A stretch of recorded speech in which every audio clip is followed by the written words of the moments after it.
I click this button and then say, yo, what up? How's it going? It's going all right. How you doing on a late night? I am well. I'm swell. Just got done watching Invincible, and it was a great episode. It was very good.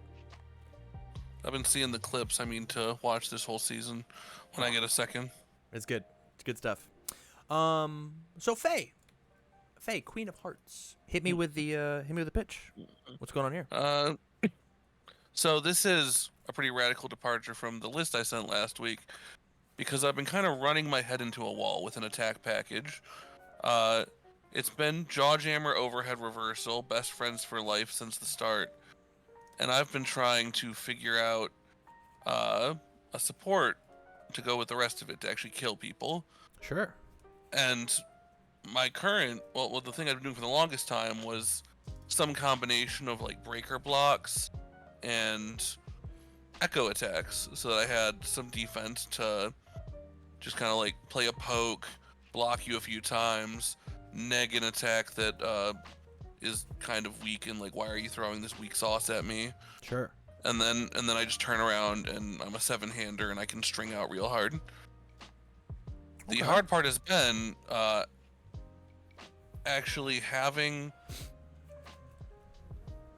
enough damage, even as Faye, like +2 to everything.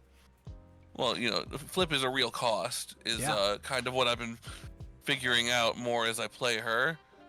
And I've not had enough gas in the tank to kill them on the backswing if they're particularly aggressive. So I've been... Oh, go ahead. The big thing that I think about Faye is she's just like a squishier Ayama 1, right? Ayama 1 can absolutely just kill you out of nowhere.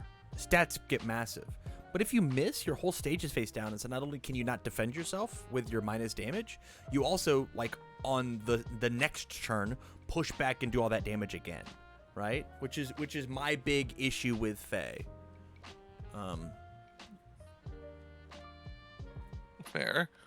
And so, like, biggest thing we have to figure Faye out that on defense was just Ruthless Mockery plus Faye is hilarious. Ruthless Mockery. Oh, yeah. Yeah, it's very -4 all your attacks. Like, what are you gonna do if you don't have buff on face? You're kind of just pissing your turn away. Yeah. No, I get that. That is pretty good. Okay, so the thing that you need help with is damage pump. Yes. Let's get damage. Killing people. Yeah. I'm also down to trim this some. You know, get it in below 70, but I'm not afraid to stay where it is either. I mean, this thing says +3 damage on a flip card. That's pretty cool. Ruthfulness, I think, might just be your answer. If this deck damage, your next one gets +1. It says the first one's not very good, and it also is just a check of 4 cost as opposed to like flipping your stage or destroying it or whatever, right? So like Deadly Ruthfulness in conjunction with Immortal Shapeshifter might just be what we're needing, right? Because this one's always gonna do damage. This one's always gonna do damage, and so just is like the next one just gets that pump no matter what.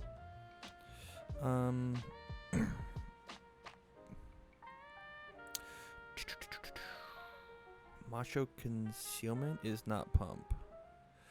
Breaking the Cuffs is not a bad card if you're just looking to try and push some stuff through, and you are essentially an 8-hand size character. Especially if we have any amount of draw power in the on symbol. This card just says destroy the card for +3/+3. Destroy and discard. That's kind of cool. I don't hate that.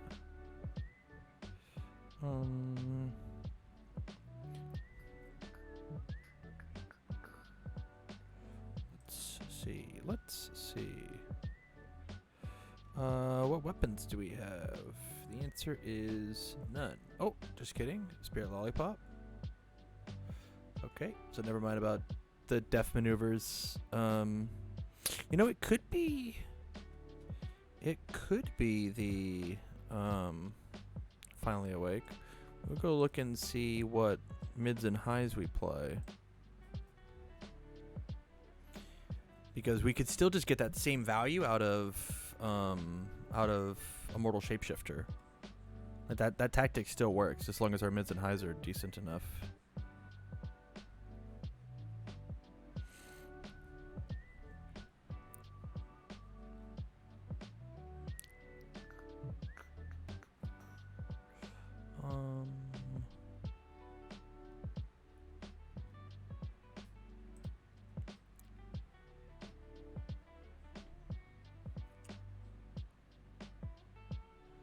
Interesting.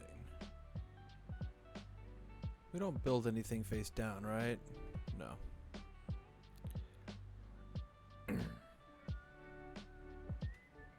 Oh no. You are an ally, you are an ally? Probably not enough for Friends of Animals, right? We don't have any other commit costs. Commit a foundation, do a thing. No. No. No. Do we lose health for repeatable bench presses? Do we gain health for carbo loading? I don't think so. Just spirit? As I say, Carbo can go off with Immortal Shapeshifter. Immortal? Interesting. I'll put it down here, but I don't know if it's going to be consistent enough. It seems like a lot of slots. We already have the one floating? Yep. Okay.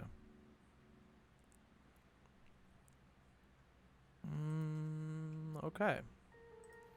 Then I already saw that you had the one asset of interdimensional plants, which I think is going to be huge in the deck. Wound Restore. This card's just a free 4 damage. And it also says that you just like heal yourself. Like if you want to.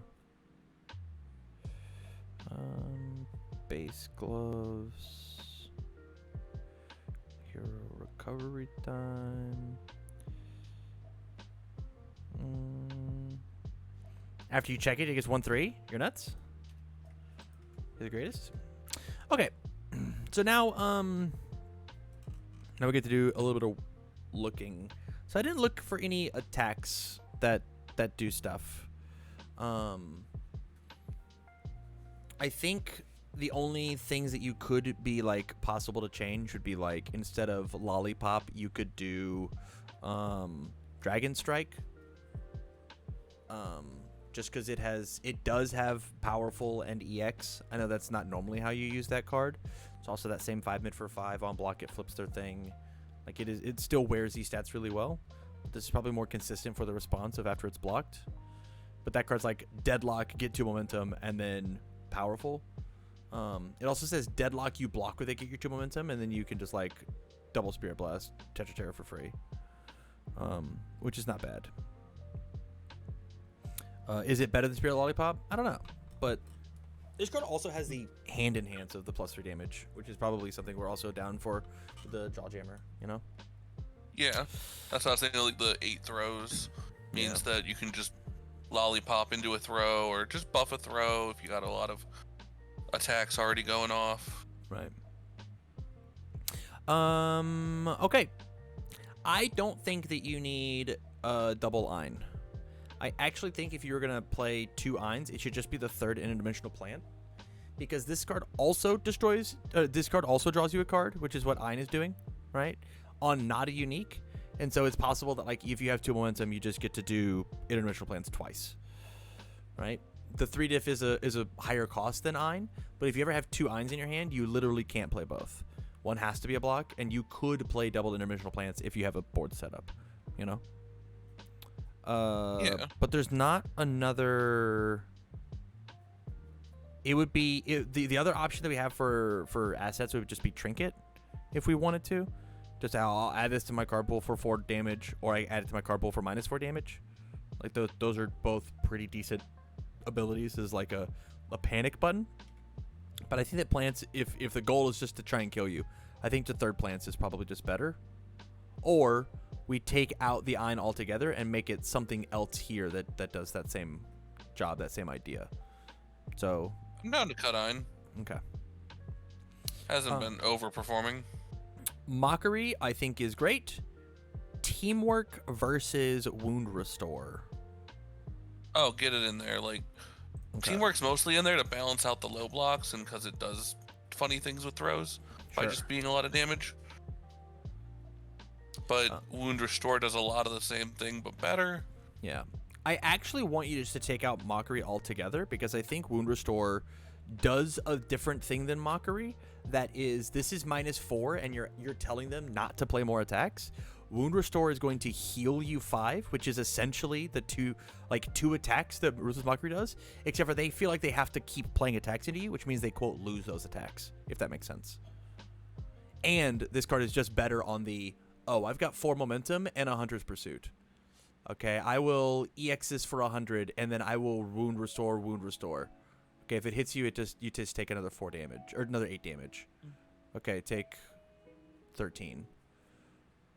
And so, like, the offensive capabilities of Wound Restore is just, like, also nuts. Yeah. We could do this if we wanted to, and this is the replacement for that one. If you still really like the Mockery. And sometimes, like, the on block is, like, better than not. But this card is also, this is also a 3-mid block. Man, so good. Wound Restore is so tight. What a cool card.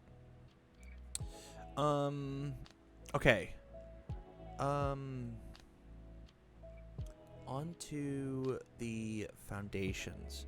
So I think the number one thing that will push us above is just Deadly Ruthfulness. I think this card is so good. This card also says that you get to change the top card of your discard pile by making a check. So if you don't like the thing that's there, you can check your 4. Oh, I checked a 3. Oh, that failed. It's too bad this was a jaw jammer, and I get to go pick whatever up.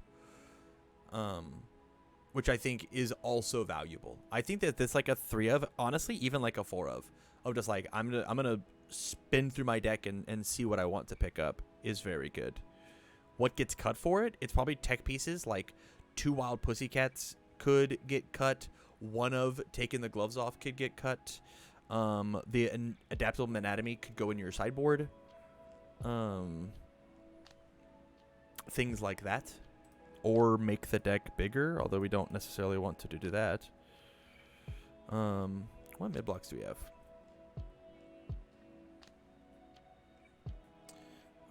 Yeah, it's probably just like cut the Adaptable, cut 2 Wild Pussycats, and then toss in triple Deadly Ruthfulness. It's probably what I would do if I was looking for, like, because all this card is just, this just gives you another block, and you could sideboard a third one if you really wanted to, if you cared about, like, the idea of, oh, echoes are everywhere, right? Yeah. It is also a bit of a relic of an era when I had a lot more one-ofs, and just being able to pick up random one-ofs. The other idea is, right, like this does make you an 8-hander, but it is another flipped foundation that you didn't use your character on, right? You could just cut all the Pussycats and then just play 4 Deadly Ruthfulness, and now your damage output is just significantly higher.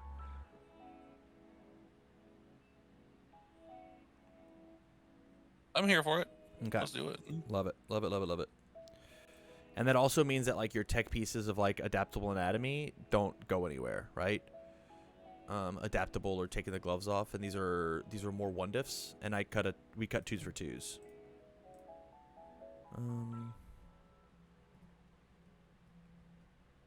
19 non-spams is a great count. I want to, I guess this is your main draw power, right? Well, we've also got plants. I was gonna say plants does it too. Yeah, I want to just have a third Keiko's Aid because this card is like such a I don't die kind of card. This is really important.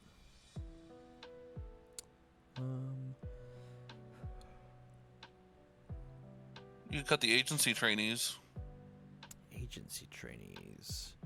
So this card is really good on the turn that you're trying to kill them. If they block, you just like get to build down one of these on the turn that you want to try and pop off.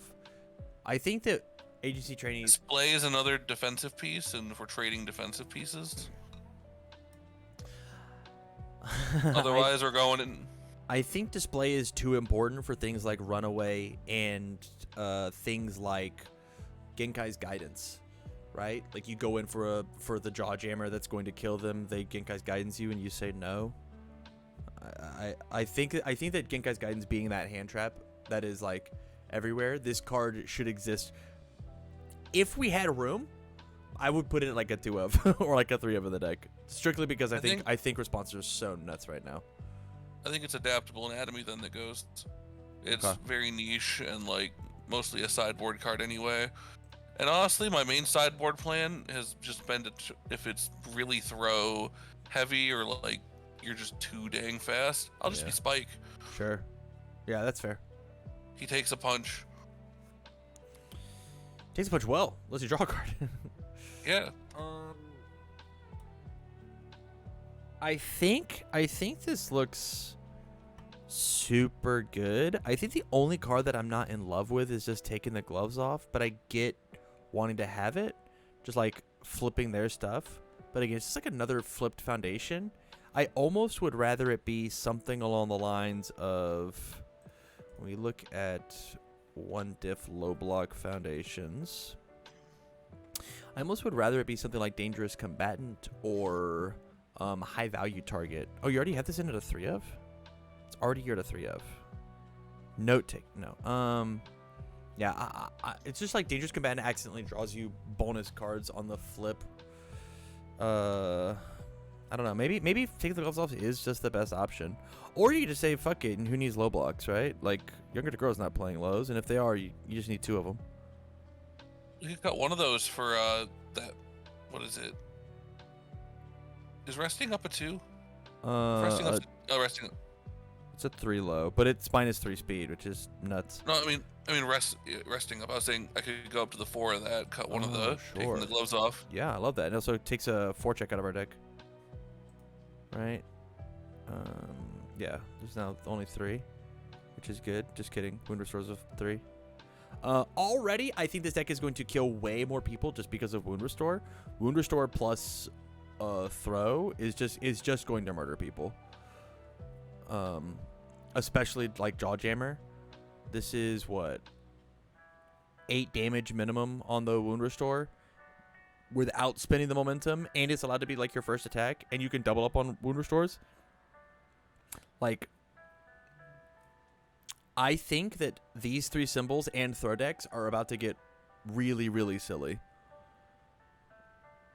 Just because of Wound Restore and what throws are allowed to do. Like there's an idea of like a life symbol Kamui Woods that like constantly is just like gaining 1 trillion health and is like just playing 4 Wound Restore and being like, sorry, dude. That stinks. I'll just kill you. And there's no way that you can kill me. That's not possible. Or, oh man, Life Recovery Girl with Wound Restore seems like a beating. Maybe not, though. What I'm hearing is Nezure on throws is back on the menu. Now we're talking. This card gains Nezure 5 health and just, ugh. Yucky. Yeah. I think this is it. I'm here for it. Yeah, I like this. I like this a lot. This is really neat. This is without like touching the attack lineup at all. I'll take a quick look. I got a little bit of time. Let's see if there's any silly attacks that we're missing. Storm of Arrows. Everything's about Storm of Arrows.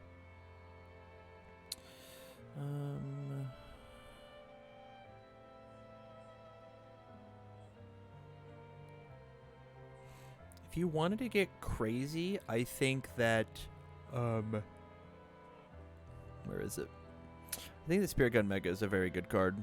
I think this card is super undervalued. And I think more decks should be playing it if they're playing a slower game. Yeah, and I'm not playing any 2s. I could afford to run a couple. Yeah, I don't know if it's the right move, and I don't know if it's like this is what your deck is supposed to do. But man, this card just says go pick up the best thing in your discard pile, and that's just like really good. I've been looking for an attack package that feels really elegant on her for a long time, and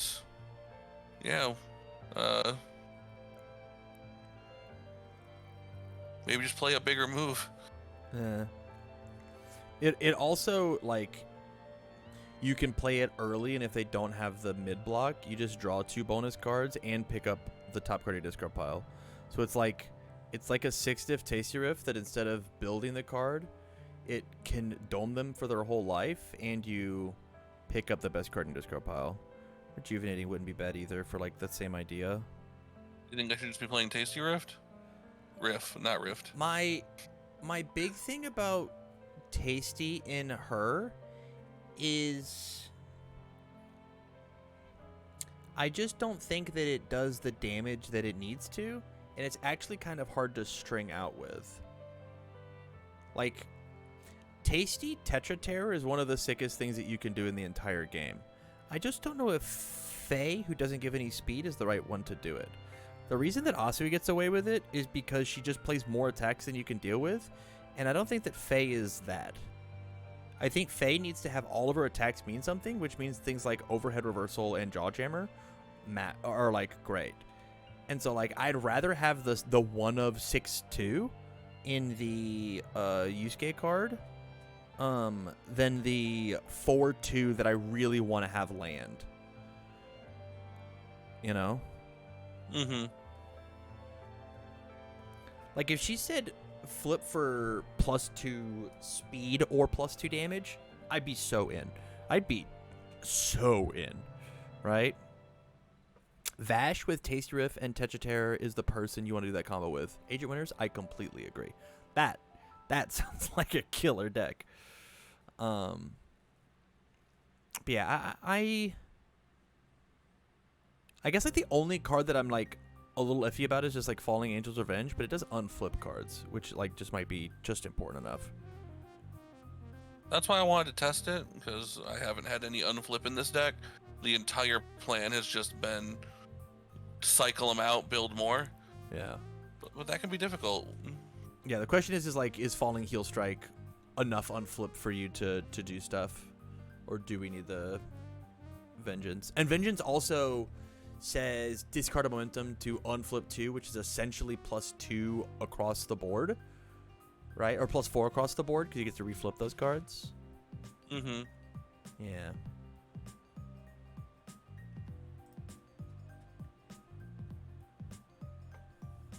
Game's hard. That's why we love it.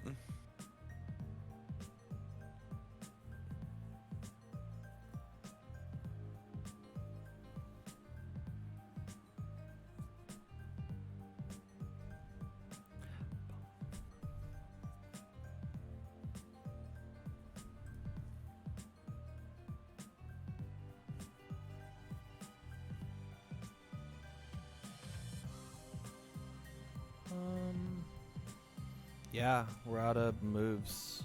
The other idea could be something like Creeping Vine Eruption. The cheeky Some thing builds that have had you can 1 or 2 do, of it. yeah, is to give it minus damage, but that's, like, we're not playing any face shield on our main board. So, yeah, I think the attack lineup is probably just where it needs to be. You can maybe mess around with some numbers, find a different 4-diff for Falling Angel's Falling Angel Vengeance. I mean, truthfully, the 4-diff could just be, like, keep 1 Falling Angels, toss in 2 Taste Rifts, and see what happens, you know? Still gets to build in your floating, and still gets to build in your Aries or any other 0 diffs. And once it hits, you're just, like, online. You start building in Eins and stuff. You can build in your Deadly Ruthfulness. So, Yeah. yeah. Alright, well, thank you for showing me your awesome Faye deck. I will ship it back over to you, and you have a good rest of your night, okay? Thank you, you too. Thanks.